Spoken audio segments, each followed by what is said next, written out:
Good morning everyone. आज हम लोग देखेंगे वेरिएबल, नॉन वेरिएबल और लाइक और अनलाइक टर्म। यानी वेरिएबल जिसे चर कहते हैं, नॉन वेरिएबल यानी अचर, लाइक टर्म जिसे सजातीय पद कहते हैं, अनलाइक टर्म यानी जिसे विजातीय पद कहते हैं। ठीक है, तो हम उन लोग के बारे में देखते हैं। तो सबसे पहले हम लोग वेरिएबल और नॉन वेरिएबल के बारे में देखते हैं कि वेरिएबल किसे कहते हैं और नॉन वेरिएबल किसे कहते हैं। ठीक है, तो पहले वेरिएबल। वेरिएबल यानी हो गया चर। ठीक है, वेरिएबल यानी चर।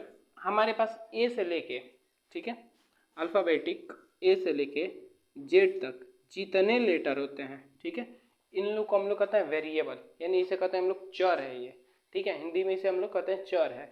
ए से लेके जेड तक जो भी हमारे लेटर आते हैं उन लोग को हम लोग क्या कहते हैं, चर यानी वेरिएबल। ये जो हमारा है वेरिएबल टर्म है। ठीक है, लेकिन नॉन वेरिएबल जिसे हम लोग क्या कहते हैं, अचर। ठीक है, अचर। अचर पद के लिए 1 से लेके, ठीक है, और इन्फिनिटी तक, 1 से लेके इन्फिनिटी तक जितने सब लेटर होते हैं उसको हम लोग कहते हैं अचर। ठीक है, उसको हम लोग कहते हैं अचर। ठीक, ये हमारा ए से लेके जेड तक, इसको वेरिएबल यानी चर कहते हैं। नॉन वेरिएबल यानी 1 से लेकर इन्फिनिटी तक जितने सब मिलते हैं उन लोग को हम लोग कहते हैं अचर। ठीक है, हम यह चर और अचर के बारे में बस इतना ही रहेगा, यानी वेरिएबल और नॉन वेरिएबल के बारे में इतना ही रहेगा, चर और अचर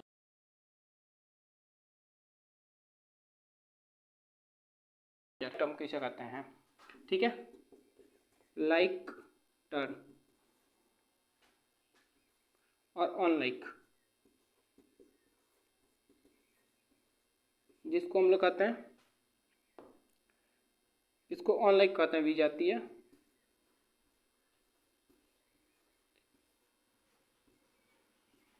और इसको कहते हैं सजातीय।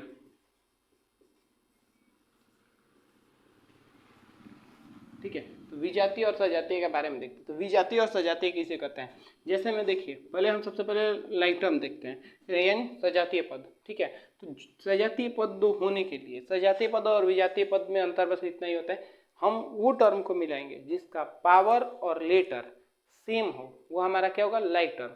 यदि पावर और लेटर दोनों सेम नहीं है, किसी भी दो टर्म का, दो या दो से अधिक कोई भी दो टर्म का, ठीक है, पावर और लेटर सेम है यानी एक जैसा है, तो उसको हम लोग कहेंगे लाइक टर्म। यदि पावर और लेटर सेम नहीं है तो उसको हम लोग कहते हैं अनलाइक टर्म। जैसे में देखिए, मान के चलिए यहाँ पे एक्स है और ये वाई है, ये एक्स लेटर और ये वाई है, दोनों अलग अलग, दोनों अलग अलग है। जब दोनों अलग अलग है तो इसको हम लोग क्या कहते हैं, अनलाइक टर्म। क्या कहेंगे इसको, अनलाइक टर्म। लेकिन यह भी एक्स और यह भी एक्स, ये ए यह भी ए, तो दोनों एक्स एक्स है, दोनों ए है, तो इसको हम लोग क्या कहेंगे, लाइक टर्म। ठीक है, इसको कहेंगे लाइक टर्म। ये एक्स और ये वाई है, यानी दोनों डिफरेंट है, यानी इसको क्या कहेंगे, अनलाइक टर्म यानी विजातीय। ठीक, इसको हो गया विजातीय। अब हमें तो आप लोग बताए थे कि जैसे इसमें क्या देखना है कि पावर और लेटर दोनों सेम होना चाहिए। ठीक, तो एक चीज़ और, इसके आगे गुणांक में किसी भी संख्या के आगे या पीछे कुछ भी लिखा रहता है तो इसको हम लोग गुणांक कहते हैं। ठीक है, 6, यदि 6 का गुणांक है तो 2 और 2 का गुणांक है तो 6। ठीक है, तो गुणांक में हमें क्या देखना है कि गुणांक में लेटर हो। ठीक, लेटर, क्योंकि डिजिट, हमें कोई भी डिजिट 1 से लेकर इन्फिनिटी माइनस या प्लस कुछ भी लिखा हो, हमें उससे मतलब नहीं है। ठीक है, कोई भी रेशनल नंबर हो या फिर कोई भी डिजिट हो, हमें उससे मतलब नहीं है। मतलब किससे, लेटर और पावर देखना है। ठीक है, उसके आगे कौन सा लेटर डिफरेंट हो सकता है, लेटर डिफरेंट हो सकता है, लेकिन पावर और डिजिट डिफरेंट हो सकता है, लेकिन लेटर और पावर ये डिफरेंट नहीं होना चाहिए। जैसे मान के चलिए, यहाँ पे हो गया 6xy और यहाँ पे हो गया 6, ठीक है, यहाँ पे 6 की जगह हम 4 ही कर दे रहे हैं, 4xy।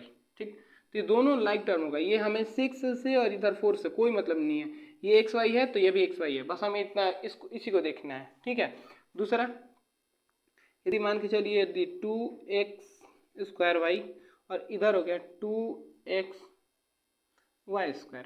ठीक है, यहाँ पे दो टर्म हो गए, यहाँ पे क्या है, यहाँ पे भी 2 है, ठीक है, यहाँ पे भी 2 है, एक्स वाई इसमें भी, एक्स वाई इसमें भी, लेकिन यहाँ पे देखिए, यहाँ पे x का पावर 2 है और यहाँ पे y का पावर 2 है, दोनों में पावर डिफरेंट है, दोनों में पावर डिफरेंट है। तो इस कंडीशन में इसको हम लोग कहते हैं अनलाइक टर्म। ठीक है, इस कंडीशन में दोनों का पावर डिफरेंट है, इसलिए क्या हो गया ऑन लाइक टर्म। और इन दोनों में, इसमें और इसमें, दोनों में पावर, दोनों का लेटर एक्स वाई, इसका भी लेटर एक्स वाई, जिसका पावर कुछ नहीं तो पावर हम लोग एक मानेंगे, तो दोनों का पावर एक एक, यानी ये क्या हो गया लाइक टर्म। लाइक टर्म में ये हो गया।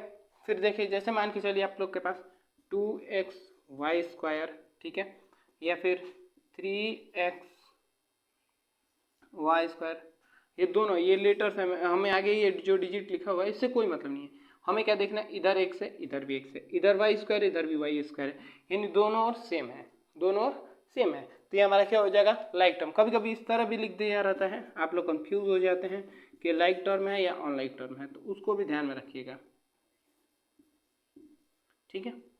अब इसमें बच्चे कंफ्यूज हो जाते हैं कि है क्या, यहाँ पे तो y का पावर, यहाँ पे y पहले है, यहाँ पे x पहले है, तो इसमें हमें कोई मतलब नहीं, इससे हमें कोई मतलब नहीं है कि यहाँ पे y पहले है कि x, इसमें x और y, इसमें भी x और y दोनों में सेम है, ठीक है, x और y है। यहाँ पे x का पावर 1 है तो यहाँ पे भी x का पावर 1 है, यहाँ पे x का पावर 2 है तो यहाँ पे भी, सॉरी, यहाँ पे y का पावर, यदि y का पावर यदि यहाँ पे 2 है तो यहाँ पे भी y का पावर 2 है, यानी दोनों और सेम है, ठीक है। हमें ये वाले डिजिट से कोई मतलब नहीं है यहाँ पे क्या लिखा गया है, यहाँ पे बस हमें देखना है, यहाँ पे x का पावर 1 तो यहाँ पे भी x का पावर 1, यदि y का पावर यहाँ पे 2 है तो y का पावर यहाँ पे भी 2 है, यानी दोनों और बराबर है। इस तरह से जब भी आते हैं तो इसको हम लोग क्या कहेंगे लाइक टर्म, ठीक है। हमें लेटर कभी भी कुछ भी लिखा गया हो उससे कोई मतलब नहीं है। जैसे आप लोग देखिए, मान के चलिए 3×2 लिखे या फिर 2×3 लिखे, बात तो एक ही है, इन दोनों का आंसर क्या होगा 6, दोनों का आंसर 6 होगा। उसी तरह से यहाँ पे इन दोनों का फ्रैक्शन में, सॉरी फ्रैक्शन नहीं, मतलब ये जो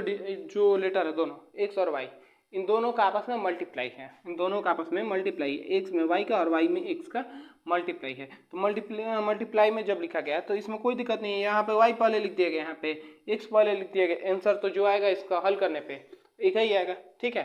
तो ये हमारा लाइक टर्म और ऑन लाइक टर्म, ठीक है। अब देखिए दो ऑन लाइक टर्म को यदि हमें जोड़ना हो, दो ऑन लाइक टर्म को यदि जोड़ना हो, जैसे मान लीजिए हमें a प्लस b इन दोनों को आपस में जोड़ना है, तो ए बी को जब आपस में जोड़ेंगे तो हमारा क्या होगा आंसर ए बी को हम लोग आपस में नहीं जोड़ सकते हैं, ठीक है। या फिर x माइनस सी को घटाना है तो इसका भी आंसर क्या हो जाएगा x माइनस सी, क्योंकि हम इन दोनों का आपस में हम लोग घटा ही नहीं सकते, x माइनस सी हो a माइनस बी हो, हम लोग ना इसको घटा सकते हैं ना जोड़ सकते हैं, ठीक है। तो दूसरा देखिए, घटाना जोड़ने के कंडीशन में हम लोग क्या खोजेंगे लाइक टर्म। लाइक टर्म होगा तो जितने एक जो लाइक टर्म होंगे, जैसे मान के चलिए आप लोग के सामने लिख दिया गया 2x 3x 5y 2x 9y, इस तरह से मान के चलिए कुछ दिया हुआ है आप लोग के पास जोड़ने के लिए।